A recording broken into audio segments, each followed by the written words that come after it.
Welcome to race. আজকে আমরা class 7 এর পরিবেশ এবং বিজ্ঞান বিষয়ের পরিবেশ সংকট, উদ্ভিদ এবং পরিবেশের সংরক্ষণ এই যে চ্যাপ্টারটা আছে এই চ্যাপ্টারটা নিয়ে আজকে আলোচনা করব। তার আগে আমি বলে দিই যে যদি ভিডিওটি ভালো লাগে তাহলে ভিডিওটি লাইক শেয়ার করে দাও, আর চ্যানেল যদি নতুন হয়ে থাকো তাহলে চ্যানেলটিকে সাবস্ক্রাইব করে দাও। চলো আজকে আমরা এই চ্যাপ্টারটির পার্ট 1 বা প্রথম খণ্ডটি আমরা আজকে দেখি। প্রথম খণ্ডে কি বলতে চাইছে এবং কি কি জিনিস আছে সেই জিনিসগুলো নিয়ে আজকে আমরা আলোচনা করি। প্রথমে দেখো, তোমাদের এই চ্যাপ্টারে প্রথমে দেওয়া আছে যে আবহাওয়া এবং জলবায়ু। তাহলে আবহাওয়া কাকে বলে এটা আমাদেরকে জানতে হবে। আর কি জানতে হবে না, জলবায়ু কাকে বলে। তাহলে আবহাওয়া যখন আমরা জানতে যাব তখন আমাদেরকে আর একটা জিনিস জানতে হবে, যে জিনিসটি হলো যে কোনো একটি অঞ্চল, তাহলে কোনো একটি অঞ্চল কাকে বলে সেই অঞ্চল জিনিসটিকে আমাদেরকে জানতে হবে। তাহলে যদি আমরা অঞ্চল জানতে চাই, দেখো এখানে অঞ্চল মানে কি, এখানে আমরা দেখিয়েছি যে একটা জলে পরিপূর্ণ বা জলে ঘেরা একটা ভূখণ্ড। জলে ঘেরা এটা নাও হতে পারে কোনো অঞ্চল। যদি আমরা বলতে চাই যে কোনো অঞ্চল মানে কোনো একটা সীমা রেখা থাকবে, কোনো একটা সীমা রেখা থাকবে, এমন একটা ভূখণ্ড।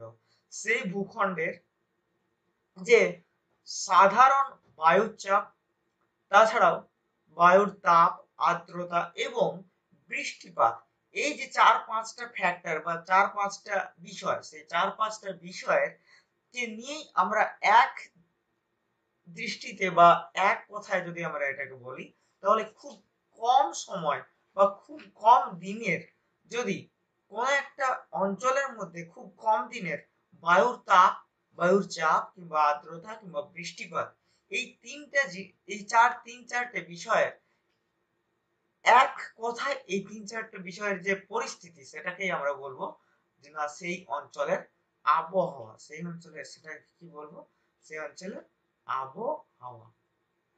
এবার এই আবহাওয়া, এই আবহাওয়াটাই যদি আমরা 30 থেকে 35 বছর, 30 থেকে 35 বছরের আবহাওয়াকে লক্ষ্য করি কোনো একটা অঞ্চলে আমি যদি ধরি এই অঞ্চলটা কিংবা এই অঞ্চলটার, তাহলে কত দিনের, 30 থেকে 35 বছরের আবহাওয়া।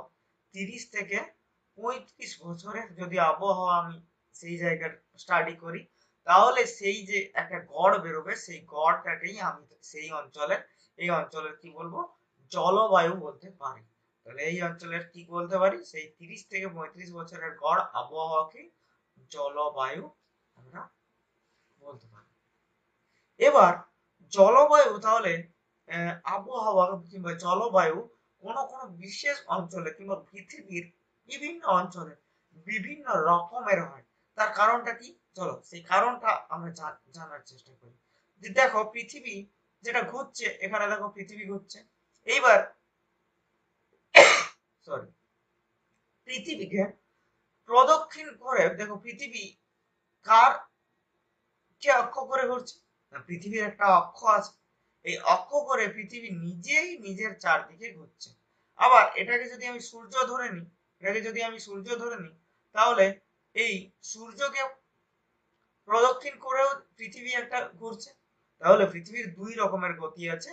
এক, এই যে গতি যেটা সূর্যকে প্রদক্ষিণ করে ঘুরছে সেটাকে আমি কি বলছি, না সেটাকে বলছি বার্ষিক গতি। সেটাকে আমরা বলছি বার্ষিক গতি। আর যেটা নিজের অক্ষের চারিপাশে ঘুরছে সেটাকে আমরা বলছি আহ্নিক গতি। কারণ অনহ মানে দিন, তাহলে এই গতিটাকে বলছি আমরা আহ্নিক গতি। এইবার এই পৃথিবীকে আমরা কিছু অংশে ভাগ করছি, যেমন হচ্ছে প্রথমে আমরা একটা অংশে ভাগ করছি যেটা হচ্ছে নিরক্ষরেখা, নিরক্ষ নিরক্ষরেখা বা নিরক্ষীয় অঞ্চল। তারপর বিভিন্ন অক্ষরেখা আছে। এবার এই যে অঞ্চলগুলোতে ভাগ করছি, এই অঞ্চলগুলোতে ভাগ কেন করছি, না সূর্যের থেকে তাপ আসছে। এবার এই তাপটা দেখা যাচ্ছে যে পৃথিবীর নিরক্ষরেখা অঞ্চলে সবসময় 90 ডিগ্রি বা লম্বভাবে পড়ে। এবার স্বভাবতভাবে পৃথিবীর আকৃতি যেহেতু অনেকটা গোলাকার, সেহেতু এই যে সূর্যের আলো যত দিকে বা মেরু অঞ্চলের দিকে যায় তত আলোর কোণটা দেখো, কোণটা কি হচ্ছে না, কোণটা অনেকটা কমে যাচ্ছে। এবার এই কোণটা যখন কমে যাচ্ছে তখন কোণ কমে গেলে কি হবে, তার যে তাপটা সেই তাপের পরিমাণটা কমে যাচ্ছে। তাহলে আমরা স্বভাবতই এখানে দেখতে পাচ্ছি বা বুঝতে পারছি যে কোন অঞ্চলে সব থেকে তাপমাত্রা বেশি হবে, না সব থেকে তাপমাত্রা বেশি হবে এই যে নিরক্ষরেখা অঞ্চল এবং তার যে আশেপাশে অঞ্চল। এই আশেপাশে অঞ্চলের যে তাপমাত্রা, এই আশেপাশে অঞ্চলের তাপমাত্রা সব থেকে বেশি হবে। তাহলে এই আশেপাশে অঞ্চলের যে দেশগুলি বা যে অঞ্চলগুলি পড়বে সেই অঞ্চলগুলির জলবায়ু কিরকম হবে, অনেকটা উষ্ণ টাইপের হবে না? আবার যদি আমরা তারপর ক্রমশ মেরু অঞ্চলের দিকে যাই তাহলে এই তাপমাত্রায় ক্রমশ কি হবে, কমতে থাকবে। তাহলে আমরা যদি নিরক্ষরেখার থেকে মেরু অঞ্চলের দিকে ক্রমশ যাই তাহলে আমাদের তাপমাত্রা কি হবে, তাপমাত্রা ক্রমশ গরম থেকে ঠান্ডার দিকে যাবে, গরম থেকে ঠান্ডার দিকে যাবে। তাহলে এইভাবে আমরা বুঝতে পারলাম যে পৃথিবী কিভাবে আহ্নিক গতি বার্ষিক গতি এই জিনিসগুলো বুঝলাম।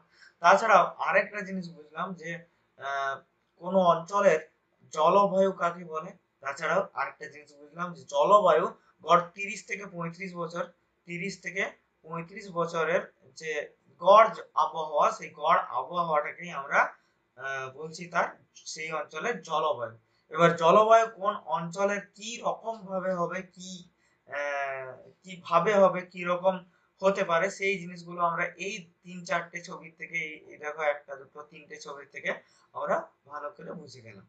তাছাড়াও আরেকটা জিনিস আমরা বুঝলাম যে কোন অঞ্চল বা অঞ্চল জিনিসটি কি। অঞ্চল কাকে বলে, না অঞ্চল কাকে বলে একটি নির্দিষ্ট একটি ভূখণ্ডের নির্দিষ্ট সীমানায় ঘেরা সেই ভূখণ্ডের অংশটিকে এক একটি নির্দিষ্ট অঞ্চল বলে। তাহলে সেটা দেখলাম।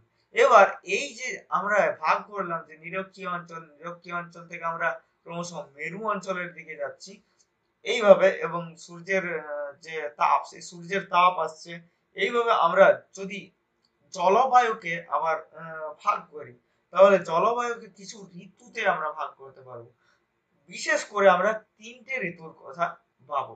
3টে ঋতুর মাঝে আবার কিছু কিছু ছোট ছোট ঋতু থাকতে পারে, কিন্তু বিশেষ করে আমরা 3টে ঋতুর কথা পাবো। যেমন ধরো আমি যদি দেখি খুব গরম যেখানে, তাহলে গরম অঞ্চলকে আমরা কি বলবো, গ্রীষ্মকালীন ঋতু। গ্রীষ্মকালীন ঋতু বলতে পারি। যেখানে এই ছবিটা দেখো তোমাদের দেওয়া আছে অনেকটা গরম অঞ্চল, সেই গরম অঞ্চলকে গ্রীষ্মকালীন ঋতু বলতে পারি।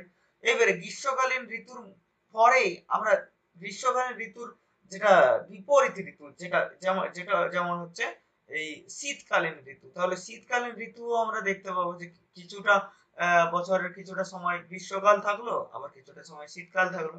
মাঝে কি হলো, মাঝে শরৎ হেমন্ত এই সকল ঋতু আসতে পারে। আবার আবার এই যে সমুদ্র, তাহলে পৃথিবীর 3 ভাগ জল এবং কভাগ স্থল, না 1 ভাগ স্থল। তাহলে জল, জলের মধ্যে আমরা আগের ক্লাসে কিংবা তার আগের ক্লাসে পড়েছি না ওয়াটার সাইকেল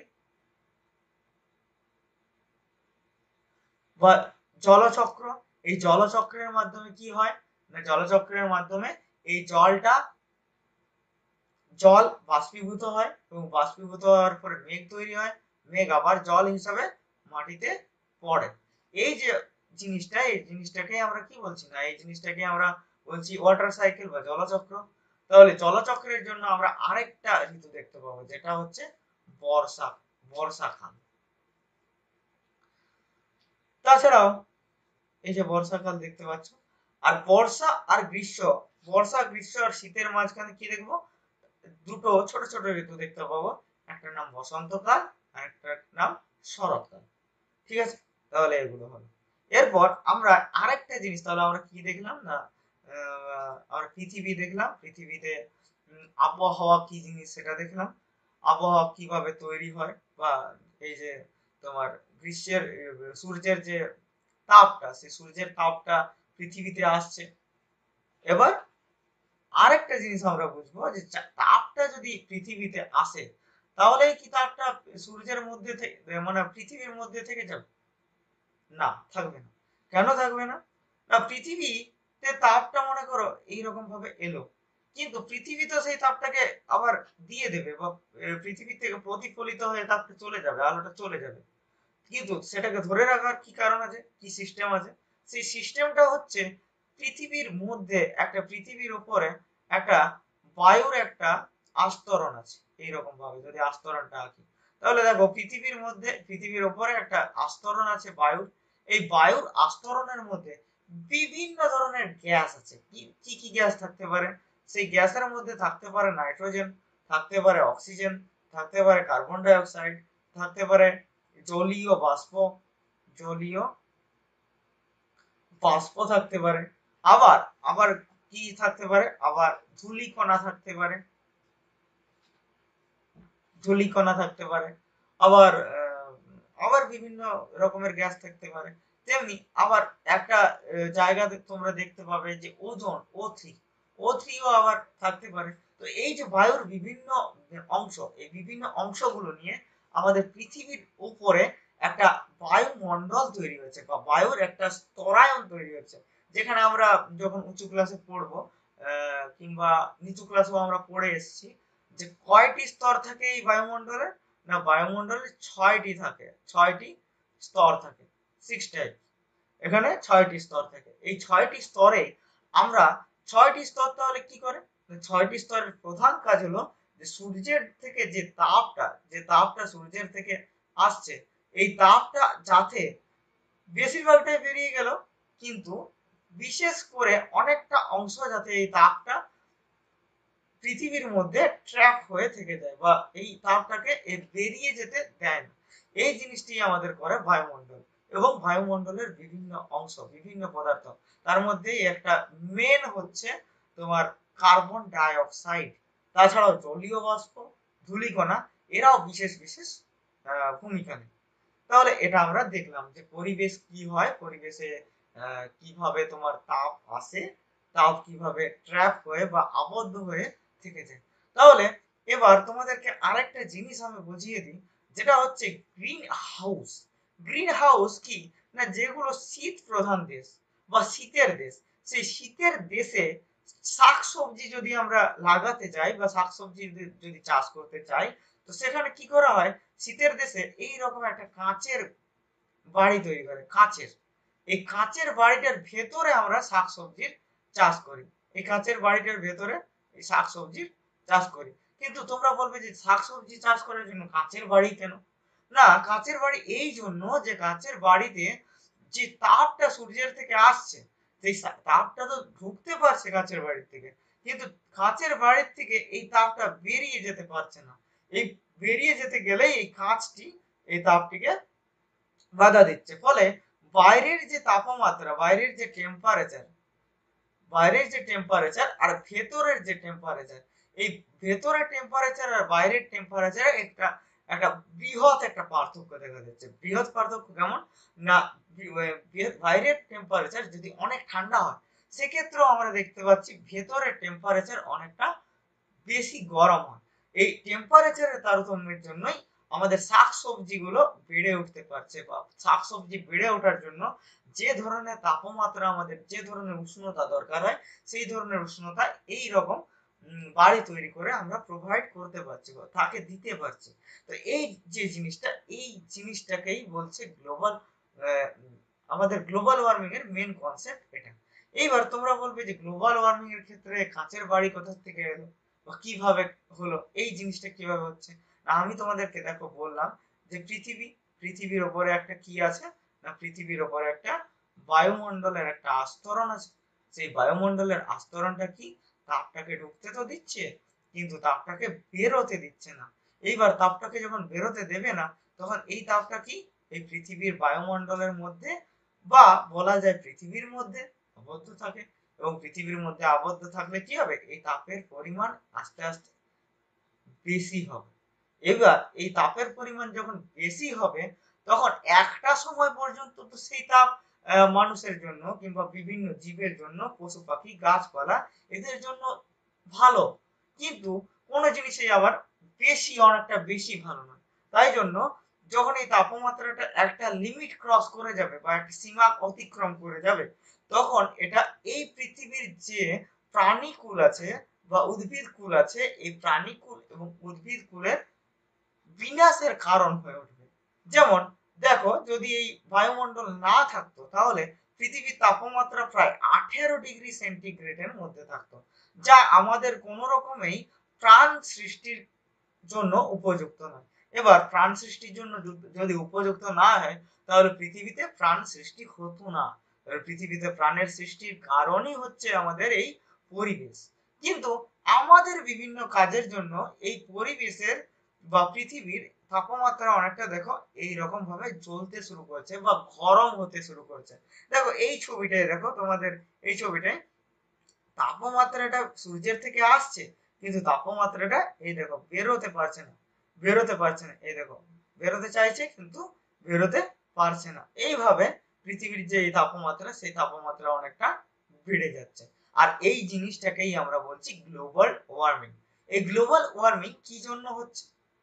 এই গ্লোবাল ওয়ার্মিং এর কারণ কি? না, এই গ্লোবাল ওয়ার্মিং হচ্ছে তার একটাই কারণ, কারণ কি না, গ্লোবাল ওয়ার্মিং এর কারণ হচ্ছে পৃথিবীতে যে গ্যাস বা যে জিনিসগুলো এই তাপমাত্রাটা, পৃথিবীর বাইরের যে তাপমাত্রা, এই তাপমাত্রাটাকে বাড়ায়, সেই গ্যাসগুলো পৃথিবীতে বেড়ে যাচ্ছে। যদি আমাদের এখানে দেখো কি কি গ্যাস দেখেছিলাম, আমরা দেখেছিলাম কার্বন ডাই অক্সাইড, আমরা দেখেছিলাম অক্সিজেন, আমরা দেখেছিলাম জলীয় বাষ্প, আমরা দেখেছিলাম ধূলিকণা, আমরা দেখেছিলাম জলীয় বাষ্প, আমরা আরো দেখেছিলাম NO2, এই প্রভৃতি জিনিস দেখেছিলাম। তাহলে এই জিনিসগুলো যদি কার্বন ডাই অক্সাইড, দেখো কার্বন ডাই অক্সাইড প্রধানত এই যে তাপটা আছে, তাপমাত্রাটা, এটা ধরার জন্য, স্টোর করার জন্য একটা বিশেষ ইম্পর্ট্যান্ট একটা ক্যারেক্টার বা বিশেষ ইম্পর্ট্যান্ট একটা বিষয়। এই বিষয়টা যদি বেড়ে যায় বা এই জিনিসটা যদি বেড়ে যায় তাহলে কি হবে? এ তো নিজের কাজ করে যাবে। এর কাজ কি? তাপমাত্রাকে স্টোর করা। তাহলে তাপমাত্রা স্টোর করতে থাকবে। তাহলে যত বেশি এ বাড়বে তত বেশি তাপমাত্রা স্টোর করবে, এবং একটা সময়, একটা লিমিট বা একটা সীমার পর এই তাপমাত্রাটা অনেক পরিমাণে বেড়ে যাবে। তখন পৃথিবীটা গরম হয়ে উঠবে বা পৃথিবীর তাপমাত্রা, পৃথিবীর পরিবেশের তাপমাত্রা, এই পরিবেশের তাপমাত্রা অনেকটা গরম হয়ে যাবে। এই গরম হলে কি হবে না, গরম হলে আমাদের বিভিন্ন রকমের সমস্যার দেখা দেবে। তাহলে সমস্যার দেখা দিলে অনেক রকমের প্রবলেম হবে। দেখো এখানে আমি তোমাদের এই গ্লোবাল ওয়ার্মিং এর যে কারণগুলো, সেই কারণগুলো আমি বিশেষত করে লিখে দিয়েছি। দেখো কি দিয়েছে না, বললাম যে কার্বন ডাই অক্সাইডের পরিমাণ বেড়ে যেতে গেলে, তাছাড়াও মিথেন বলে একটা গ্যাস আছে CH4, যার সংকেত এই CH4, এই মিথেন গ্যাসটা বেড়ে গেলে, তাছাড়াও N2O, এই গ্যাসটার পরিমাণ যদি বাড়ে তাহলে গ্রিন হাউস এফেক্ট দেখা দেবে। এখানে দেখো একটা একে দেখিয়েছিলাম না, এই যে গ্রিন হাউস, এই যে হাউসটা একে দেখিয়েছিলাম, এই হাউসটিকে, এই যে এফেক্টটি, এই এফেক্টটিকেই আমরা বলি গ্রিন হাউস এফেক্ট। এই এফেক্টটিকে কি বলি? Green house effect. তারপর দেখো, তাহলে এই রকম জিনিসের ফলে এই, তাছাড়া এই যে জিনিসগুলো, এগুলো আসছে কোথা থেকে না, আসছে আমরা যদি দেখো, আমরা কি করছি এখন, বেশিরভাগ বেশি জীবাশ্ম জ্বালানি ব্যবহার করছি। কোথায় যায় জীবাশ্ম জ্বালানি ব্যবহার করছি? জীবাশ্ম জ্বালানি ব্যবহার করছি প্রথমত গাড়ির ফুয়েল বা গাড়ির তেল। কি হয় গাড়ির তেলে? কি আছে? পেট্রোল। তাছাড়া কি আছে? ডিজেল। এই যে ডিজেল, পেট্রোল, এই জিনিসগুলো কি? জীবাশ্ম জ্বালানি। তাছাড়াও আমরা কয়লার দহন করছি, এই যে দেখো কয়লার দহন, এটা করছি। তাছাড়াও আরেকটা জিনিস আমরা খুব ভালো কাজ করছি, সরি ভালো কাজ করছি না, আমি মজা করলাম, কাজটা খুব খারাপই করছি, যেটা হচ্ছে বনভূমিকে কেটে দিচ্ছি, বনকে আমরা ধ্বংস করছি। বন বা গাছ আমাদেরকে কি দেয়? গাছ অক্সিজেন, কার্বন ডাই অক্সাইড নেয় এবং অক্সিজেন দেয়। তাহলে এই প্রক্রিয়াটাও গাছ যত কেটে দিচ্ছে, এই প্রক্রিয়াটাও তত কি হচ্ছে? আস্তে আস্তে কমে যাচ্ছে। আশা করি বুঝতে পারছো। বুঝতে যদি পারো তাহলে লাইক, শেয়ার এবং কমেন্ট করে দাও। আর তাছাড়াও চ্যানেলটিতে নতুন এলে সাবস্ক্রাইব করে দাও। চলো, তাছাড়া আর কি, আমরা শিল্প কলকারখানার সংখ্যা অনেক বৃদ্ধি করছি, অবৈজ্ঞানিক কৃষি পদ্ধতি আমরা ব্যবহার করছি, এই সকলের ফলে আমাদের কি হচ্ছে না গ্লোবাল ওয়ার্মিং এর পরিমাণ বেড়ে যাচ্ছে বা আমরা গ্লোবাল ওয়ার্মিং অনেক অনেক বেশি পরিমাণে করছি। আজকে তাহলে এই পর্যন্তই। পরের দিন আমরা কোনটা করব না গ্লোবাল ওয়ার্মিং এর কারণ বা গ্লোবাল ওয়ার্মিং এর ফলাফল কি কি খারাপ প্রভাব হচ্ছে সেই জিনিসগুলো আমরা দেখব। তাহলে আজকের ভিডিওটি যদি ভালো লাগে তাহলে লাইক শেয়ার এবং সাবস্ক্রাইব করে দাও।